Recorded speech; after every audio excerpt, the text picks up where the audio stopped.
Good evening, everyone, and welcome to Dimensions, a Twilight Zone podcast. On tonight's episode, we will be discussing Season 1, Episode 19, The Purple Testament. I'm your host, Bill Couch, and this episode was written by Rod Serling, directed by Richard L. Baer, produced by Buck Houghton, music by Bernard Herrmann and Lucien Moraweck. In the cast was Dick York, William Reynolds, and Barney Phillips. The air date was February 12th, 1960, and you can watch this episode on Pluto TV, the DVDs or Blu-rays if you have them, or you can catch reruns on the Sci-Fi Channel or MeTV if you have either of those stations.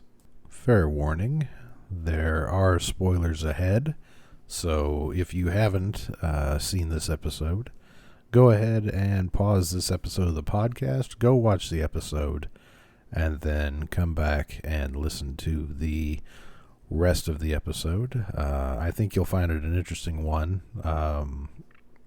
As a word of note before we get started, I will be spending a little bit extra time in the bios on Dick York's bio, simply because I found it both fascinating and heartbreaking at the same time. So be sure to stick around after the rundown of the episode to hear his bio, and albeit it's not a complete bio, it's actually a rather brief bio of him, but it's still interesting, and stick around to listen to that. So without further ado, here I am with the opening narration. Infantry Platoon, U.S. Army, Philippine Islands, 1945.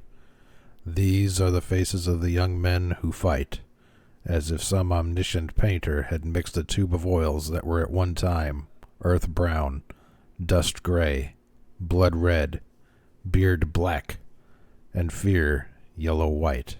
And these men were the models, for this is the province of combat, and these are the faces of war. So the setting is the Philippine Islands during World War II. Right away we meet Captain Phil Riker, played by Darren from Bewitched, also known as Dick York. He leads a platoon of men. They are getting back from a mission where there were 12 wounded and 4 killed. Lieutenant Fitzgerald, who is below Riker, tells Riker that he wrote down 4 names before they went on the mission. Lieutenant Fitzgerald seems really kind of upset that 4 men died, and Riker and he sort of have a chat in Riker's tent where, Riker says, "We've lost more than that. Why are you upset about these 4? And Fitzgerald says that he wrote down 4 names before they went on the mission, and the 4 names he wrote down were the names of the 4 men who got killed on the mission. So this is obviously upsetting him. So Riker asked him, about it, and he said that Fitzgerald said that he could see it in their faces that they were going to die. He said that it, like a light shone on their face, and those 4 men that the light shone on their face were the ones that were killed during the mission. Riker, of course, sort of plays it off, calls it a coincidence, what have you, and basically just kind of puts it to bed. The next scene, we see him at a hospital. Fitzgerald is there talking to the wounded men who were from their platoon, were wounded in the mission. He's there to kind of visit them and kind of keep their spirits up a little. So when Riker finds him, of course, he's talking to these men, and he's talking to one man that was wounded in particular. Fitzgerald is, and when he gets done talking to the man, he goes to walk away, and he turns around and looks back, and he sees the same light on the wounded man's face lying in the hospital as he did on the 4 men the previous day in the mission. So at this point, Fitzgerald is overcome with emotion, and he passes out onto the floor. He is revived a few minutes later. He comes to, and we come to find out that the wounded soldier in the bed that Fitzgerald was talking to had passed away in the time that Fitzgerald passed out on the floor. So then we get back to camp, and they are planning to go on another mission, this time to take a bridge, I believe, is what they were going to do. And Riker is going over the plans with the men, kind of explaining what needs to happen or what needs to get done. And Fitz and Riker are in Riker's tent talking, and Fitz looks at Riker, and he can see the light on his face, meaning that Riker is going to be the next one to die. He tries to tell Riker that he doesn't want him to go on the mission because, he won't be coming back. And Riker, again, plays it off as nonsense or coincidence. And, he doesn't seem at all worried about it. And, of course, by this time, in the platoon, in the camp, word is spread that Fitzgerald can, see the future, that he's some sort of prognosticator, or, where he can see into the future. And this causes all the men to kind of gather around Fitzgerald as some of them start asking questions like, look at me, what do you see, what do you see? And he looks through the whole platoon of men, and the only person who he sees light on their face is Riker. So, of course, he tells Riker not to go. Riker, of course, plays it off, but in a nice little scene in Riker's tent, before they go out on the mission, you see that he pulls out his wallet, and he takes out the pictures of his wife and his kid, and takes his wedding ring off and sets it all down on the table in his tent. Maybe not necessarily saying he believes that Fitzgerald can see the future, but he decides to plan ahead anyway, just to make sure, that if something does happen, at least his personal effects are back at camp and not with him on the field, which I thought was a touching little scene. After the mission is over, of course, they all come back, and the new commanding officer, tells everyone to, get the men fed and put them to bed, because it's been a long day, a hard mission. And come to find out, the only person that died in the mission was Riker. Was old Dick York. Got killed during the mission. So, given the passing out at the hospital, given the dramatics surrounding the supposed prognostication that Fitzgerald has now been saddled with, a man comes into camp bringing word that Fitzgerald has earned himself a couple of weeks R&R at headquarters, presumably, of course, to maybe get him the once over, make sure he's mentally fit to return to battle. And so a man comes in a jeep to take him away and says, hey, pack your stuff because you're going on R&R for a couple of weeks. So as Fitzgerald is packing his stuff to get ready to go, he happens to look into his shaving mirror, and lo and behold, he sees the light shining upon his own face, and he knows that his ticket will soon be punched and his number will soon be up. So when he gets his stuff loaded into the Jeep, he looks over at the guy driving the Jeep, and he sees the light on the Jeep driver's face as well. And so he knows pretty much at this point that neither he nor the driver will be making it back alive. And at that point, the commanding officer, the new commanding officer at this time, tells the driver of the Jeep to be careful because they've detected some mines on the road, but they hadn't had a chance to, to get rid of them. So the Jeep driver should stick to the side of the roads for safe passage, or at least safer passage, if possible. And at this point, of course, Fitzgerald knows that the mines are going to get him, and they load their stuff up and drive away in the Jeep. And it's at that time that a couple of seconds go by. It looks like maybe a little bit of time has passed, but then all of a sudden you hear an explosion, and of course we know what that signifies. Fitzgerald and the driver of the Jeep were killed by enemy mines planted on the road, all while one of the men slowly plays his harmonica, leading into the end of the episode. So, here I am now with the closing narration. Take it away, me.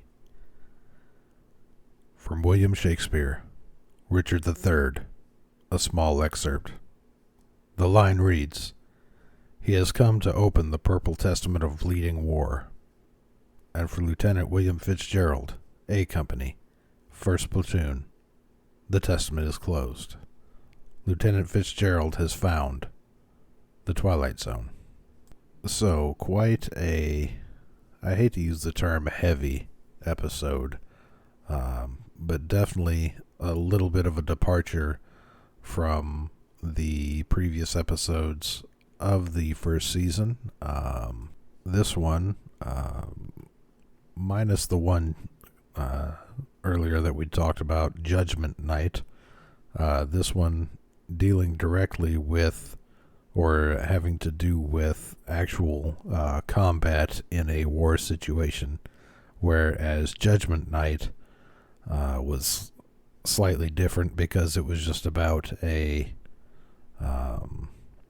ship that gets sunk by the Germans during World War II. This is actually about fighting men in combat in the Philippines during World War II, during 1945.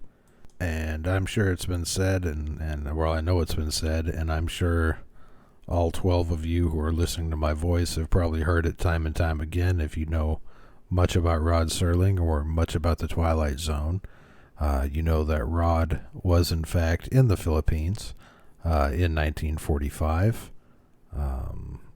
He was actually going to enlist before he even graduated high school, but was talked out of it by one of his teachers.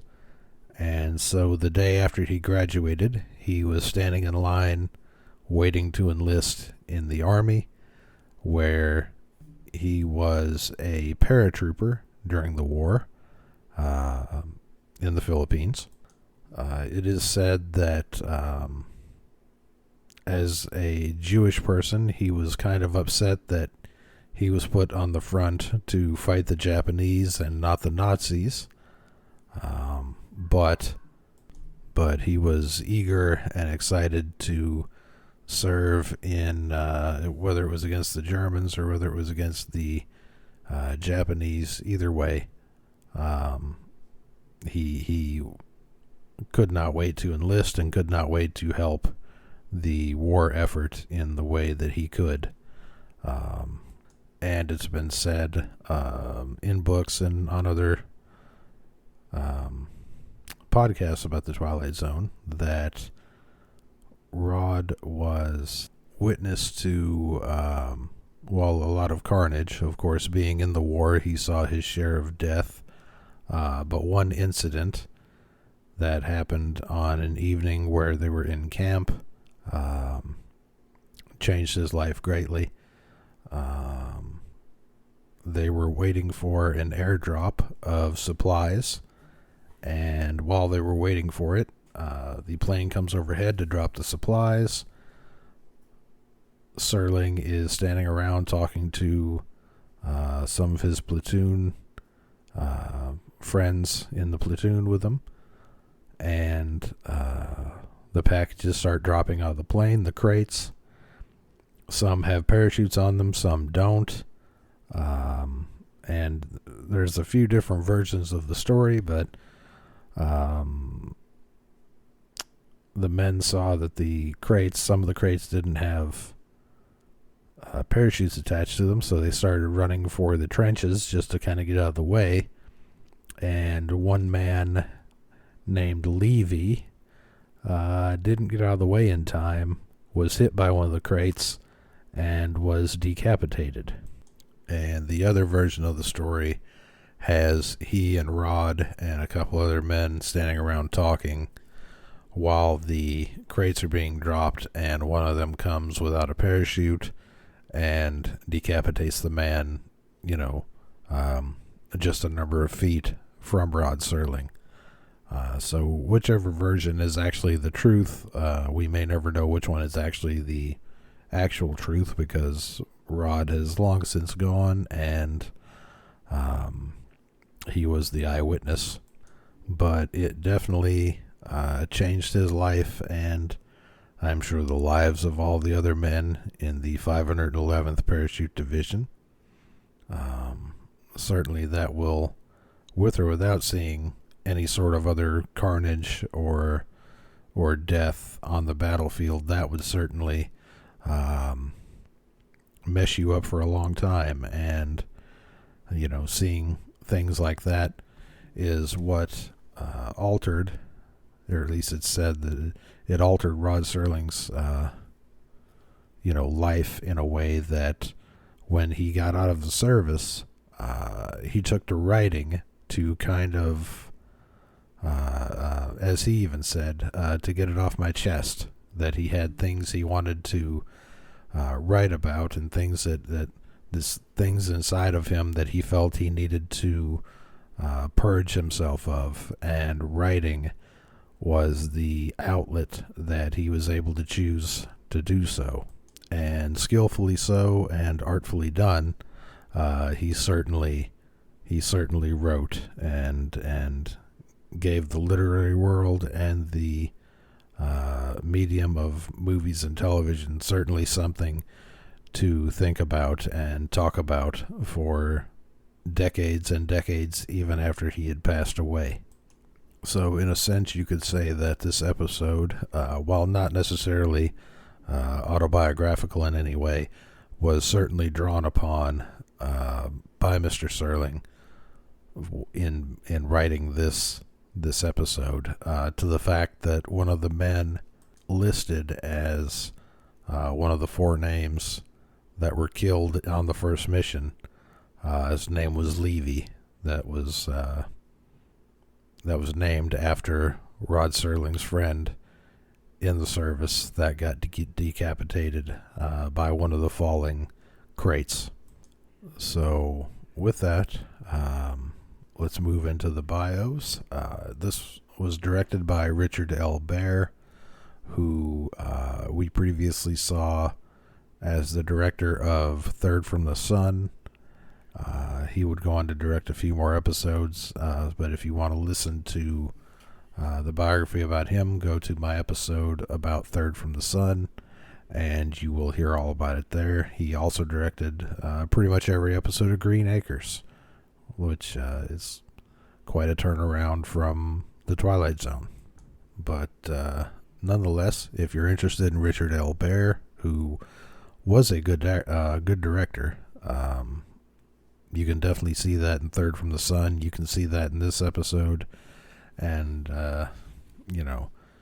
was quite a good director. So go back and listen to that if you're so inclined.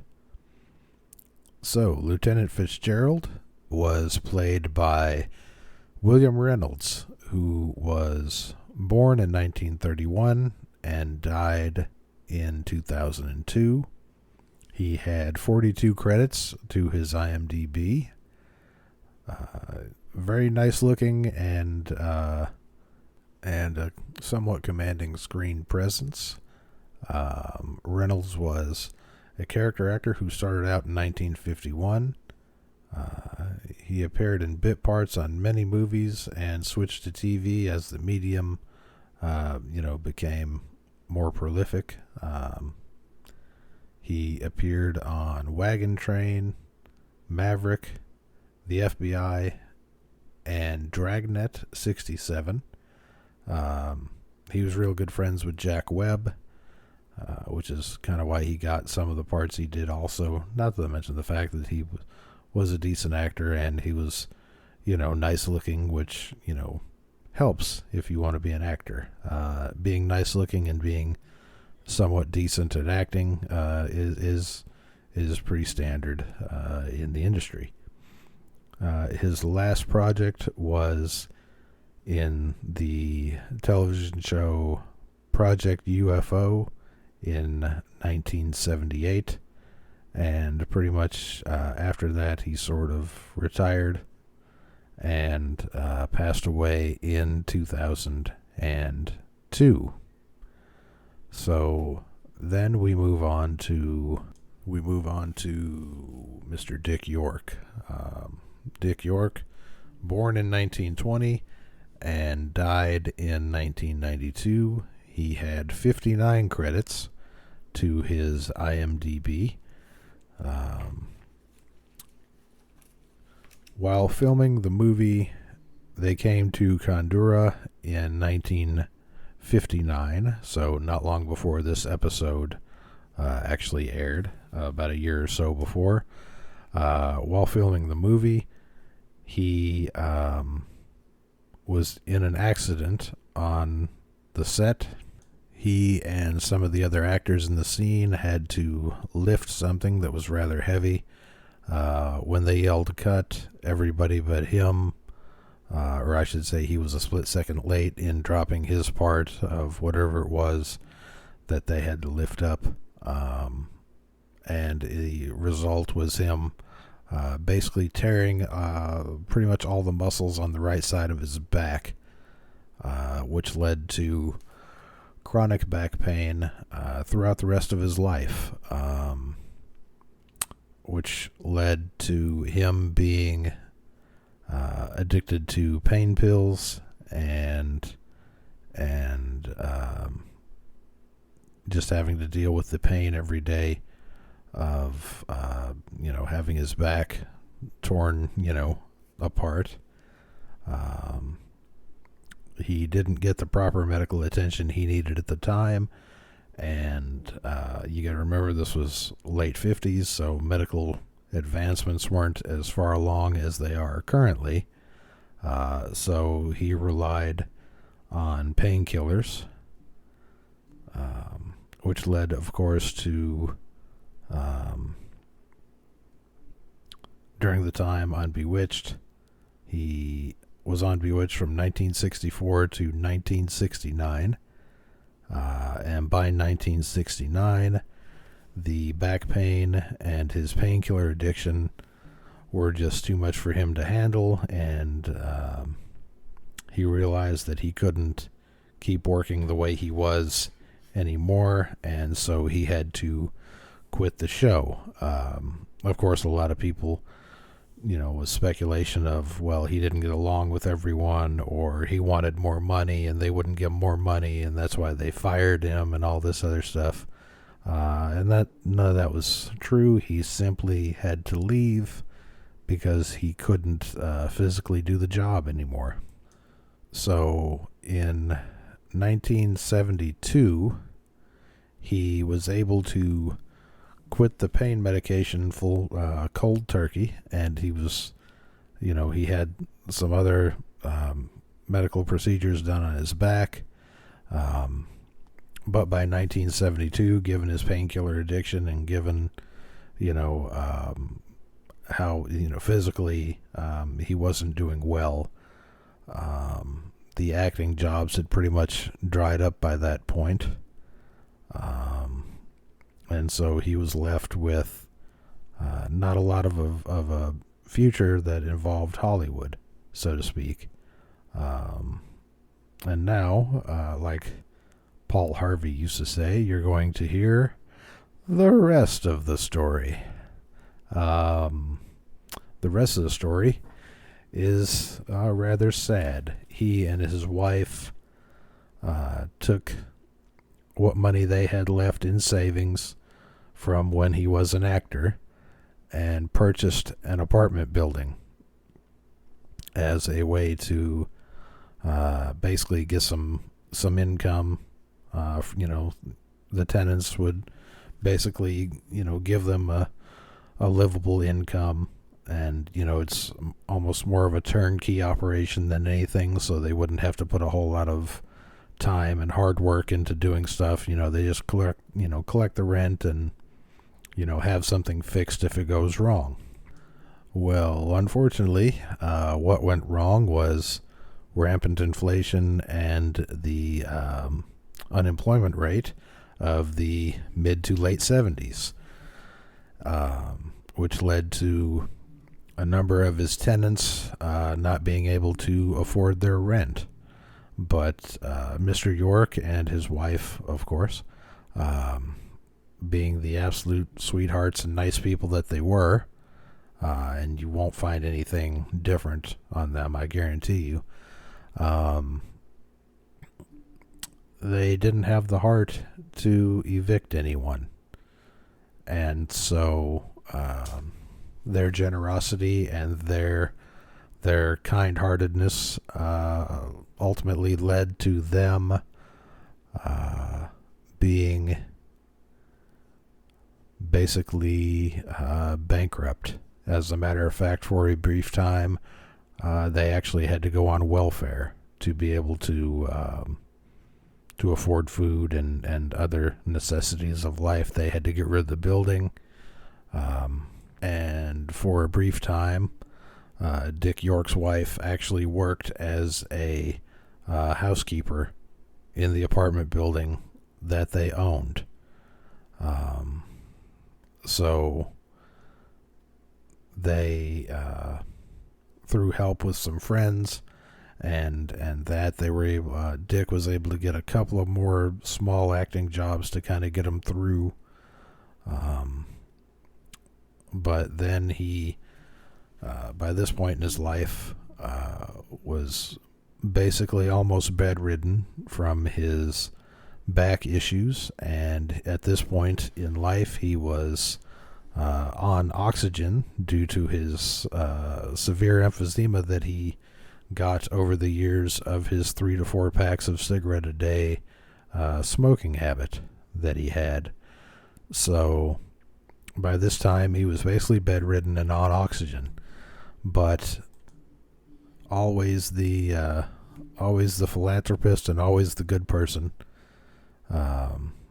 Dick York, while bedridden and on oxygen, started his own charity called Acting for Life, which was to help the homeless population in and around the Los Angeles area. So from his bed, he basically ran a charity to help homeless people, calling upon all his acting friends and former colleagues to donate money and time and everything else to help the homeless. And he himself raised untold thousands of dollars for his charity for the homeless. And sadly, after a second half of his life spent mostly in pain and for the last few years bedridden and on oxygen, he passed away in 1992. So Dick York, good guy, but man, learning about him and learning what happened to him, because I grew up watching reruns of, I Dream of Jeannie, and always liked him, and of course, watching the few episodes of the Twilight Zone that he is on.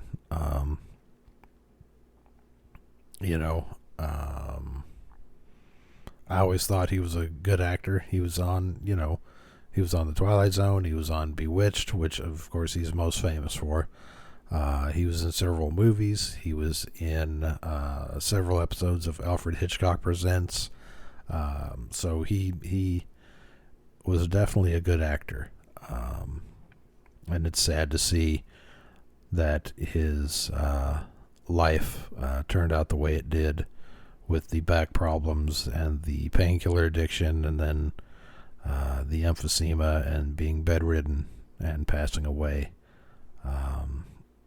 And he wasn't that old when he passed away. So kind of just a sad situation all the way around.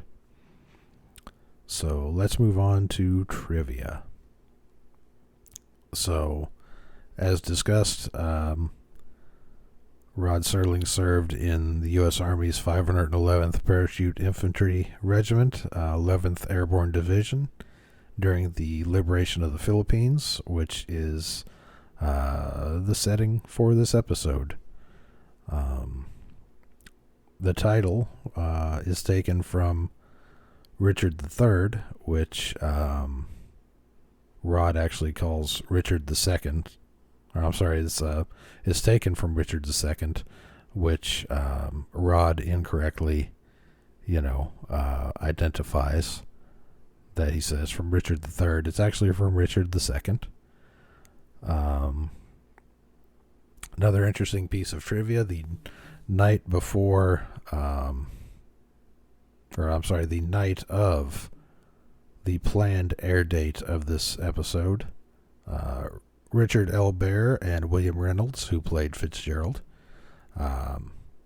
were in a plane together, and the plane crashed in the Caribbean Sea, injuring both of them, though not seriously. So during the plane crash, it is said that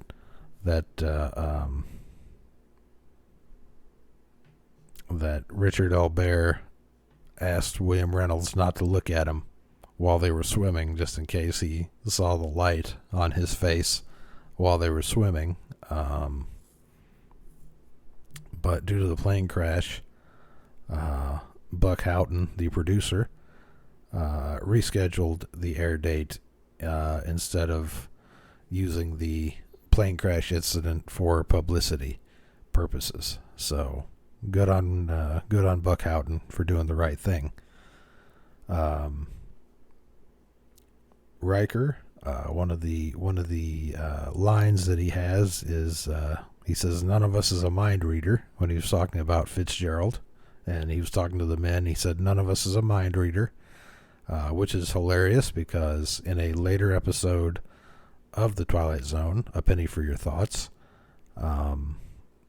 Dick York plays a man who can read thoughts. So we'll get to that after a while, dear listeners, so stay tuned. As said before, this episode takes place in the Philippine Islands, 1945. Interesting of note, Dean Stockwell, who a lot of people that should probably take their cholesterol medicine at this point might remember as Al from Quantum Leap.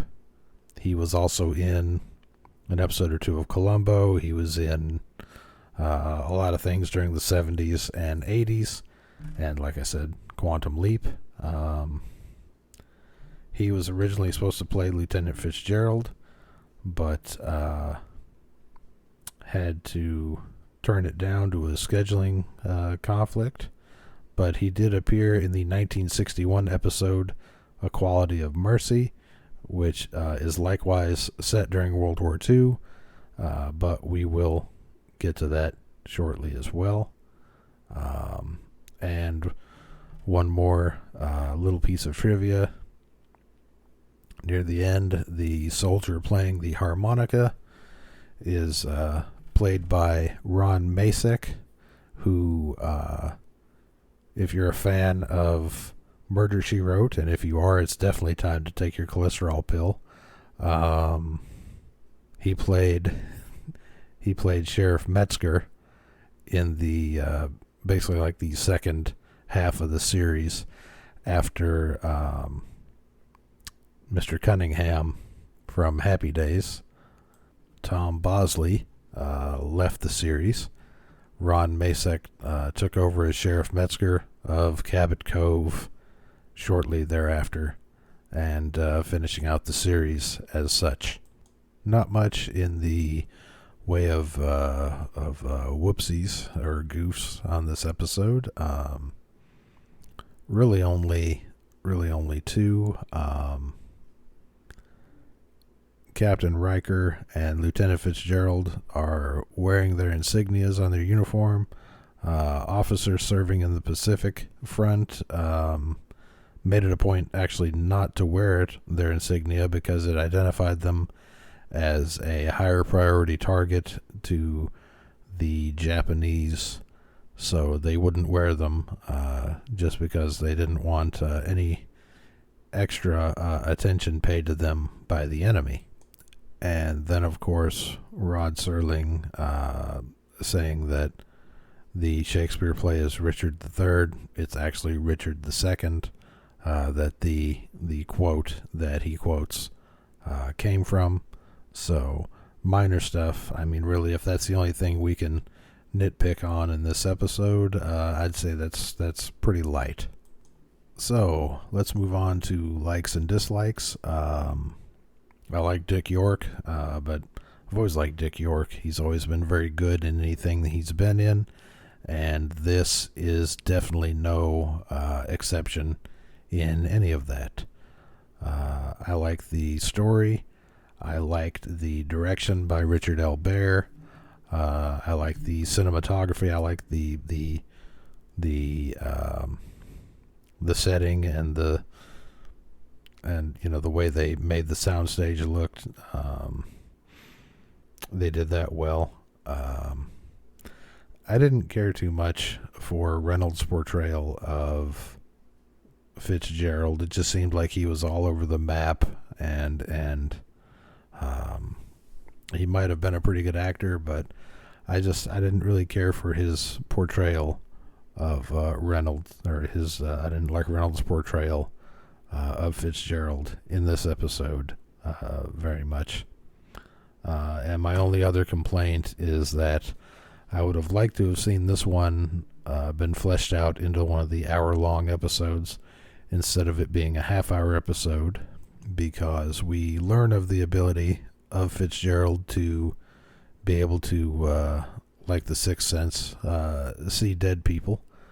And then we have the scene in the hospital, which kind of breaks it up, and then we have, the third act where Dick York dies, and then it's the end of the episode. It just seems like it goes by way too quickly and doesn't really flesh out the whole thing. Like, I would have loved to have known how he got this power, when he had this power, when he got the power, and maybe dive a little deeper into that than just say, oh, well, I have this power now. Okay, cool. Okay, you're going to die. Okay, cool. Okay, I'm going to die. And then the end of the episode. It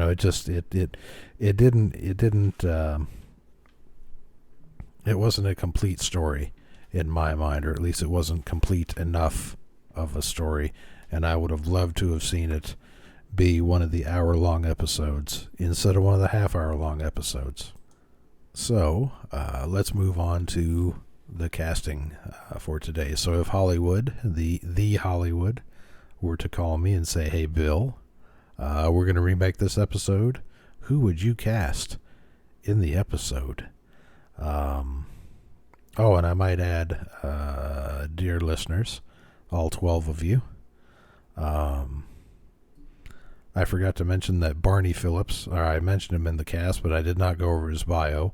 Barney Phillips is also in this episode. He played the guy in command of the hospital.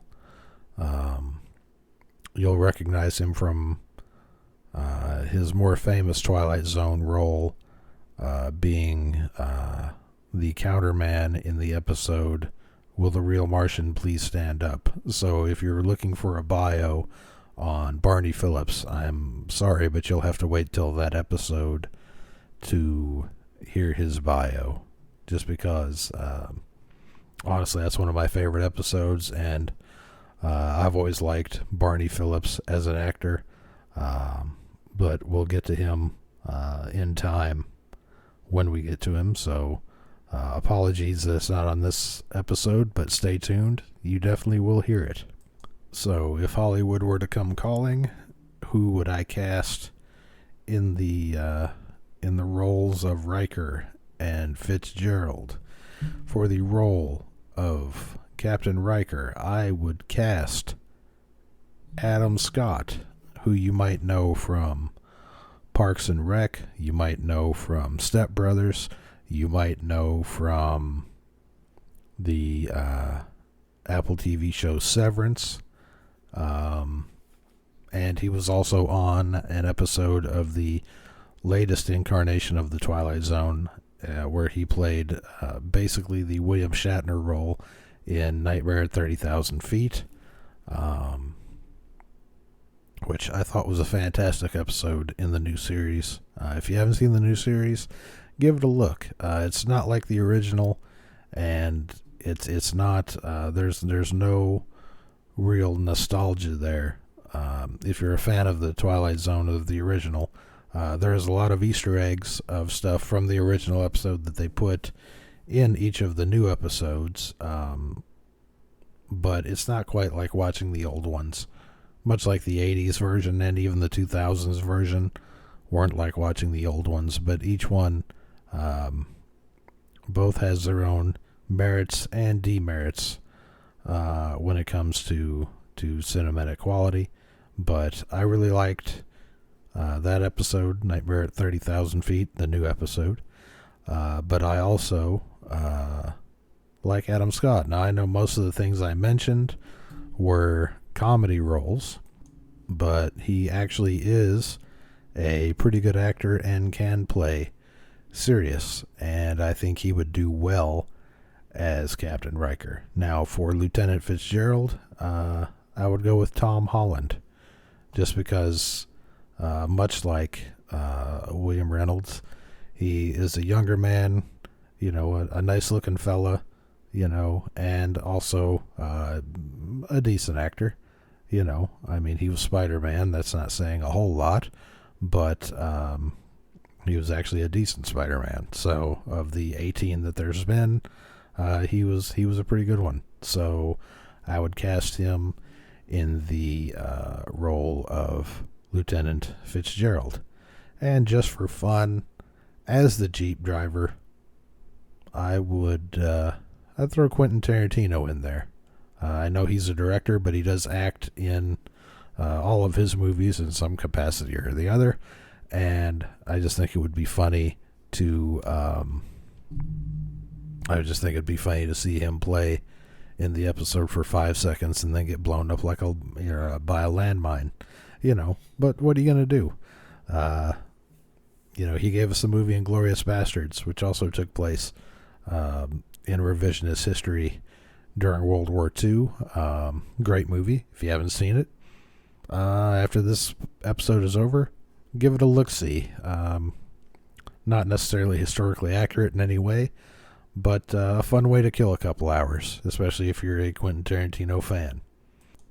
Interesting side note, the actual Jeep driver in the episode was played by Warren Oates, and if you don't know who Warren Oates is, he was a character actor from, that time, the 60s and the 70s and the 80s.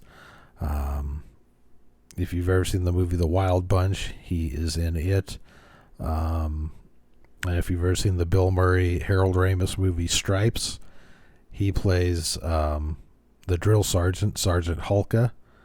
A very good actor, very commanding presence.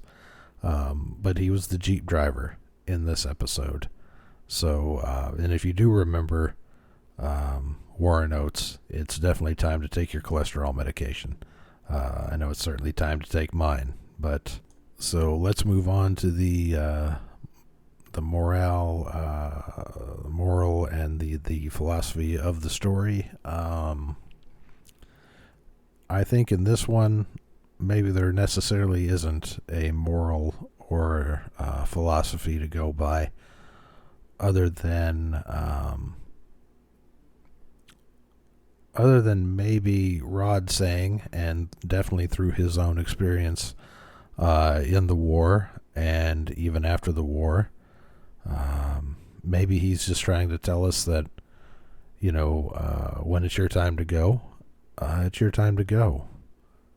No matter what you do to fight it, no matter what you do to prolong it or stave it off, when it's your time to go, it's your time to go. Our lives are not like the movie Final Destination. Just because we cheat it doesn't mean it isn't going to come get us. And even in that movie, it definitely does come get you eventually.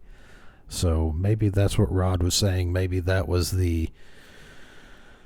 what he was trying to unburden himself of, what he was trying to get off of his chest, was that maybe what he learned and maybe what he wanted to tell people was that when it's your time to go, it's your time to go. And maybe in the case of Lieutenant Fitzgerald, go with your boots on and your head held high. Don't run away from it. Embrace it, because it's going to get you regardless. And maybe that's what he was trying to say. Maybe he was trying to tell us that you shouldn't be afraid of it and you shouldn't run from it, because it's going to get you, and it's going to get all of us at one time or another. And maybe that's what we should learn from this episode and from Mr. Serling, is that it'll catch up to us, and it'll get us when it wants to get us. Everyone has a time to go, and you shouldn't be afraid of it. You shouldn't run toward it, but you shouldn't be afraid of it. And maybe, just maybe, that's what we should have learned from this episode. All right, now for a special treat for anyone listening, there was a bit of listener feedback that was sent to me. So, with the person's permission, I'll go ahead and tell you about it. A nice man named Ray from New Hampshire emailed me and said that he's one of my 12 listeners. Well, I'm glad to have him, most definitely. I'm shooting for 14 by the end of the year. Maybe we'll get there, maybe we won't. He said that he was excited that I was back to making new episodes, and I definitely am, and we're definitely going to keep this train rolling, pulling out all the stops here. He said he likes my format and the categories I choose. He had a lot to say about how he likes what I'm doing, and how he likes, basically the way I'm doing it, and I appreciate that, definitely. I'm just doing what I like, and I'm glad that some people find it interesting, or at least find it entertaining, or find some value in it. And I don't care if there are 12 of you listening. As long as 12 of you are listening, I'll keep putting these out, and I'll keep the train rolling, because I appreciate the hell out of all of you. I really do. I appreciate you listening to me drone on and on and on about a television show from, 65 years ago. And the fact that you still listen and the fact that I'm still here doing this, I think speaks volumes about the television show as a whole and about Mr. Serling, definitely. So Ray goes on to say that in the episode The Four of Us Are Dying, it's not one of his favorites. No, mine neither, as you know. And he actually explained to me what the phrase "doing dirt" to someone means. It means to betray or treat someone with great disrespect.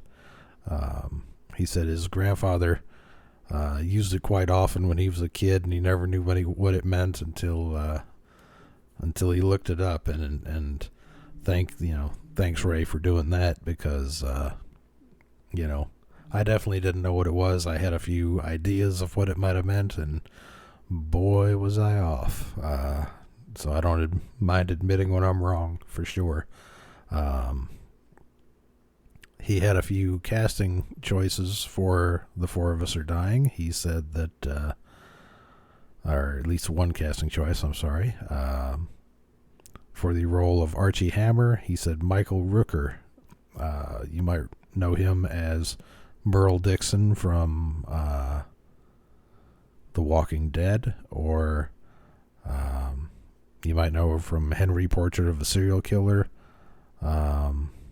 among many, many, many, many, many, many, many, many other things that he's been in, because he's been in, oh my goodness, a plethora of stuff. Would I say he has a plethora? Yes, I would say he has a plethora of acting roles, and he's quite a great actor, actually. Last time I saw him was in the very new The Suicide Squad movie that came out a couple of years back. If you if you have a chance, look him up. Look up his work. Michael Rooker, very good actor. Ray goes on to say that Third from the Sun is a great episode, definitely in his top 10. Mine too, Ray. Mine too, buddy. Love that episode.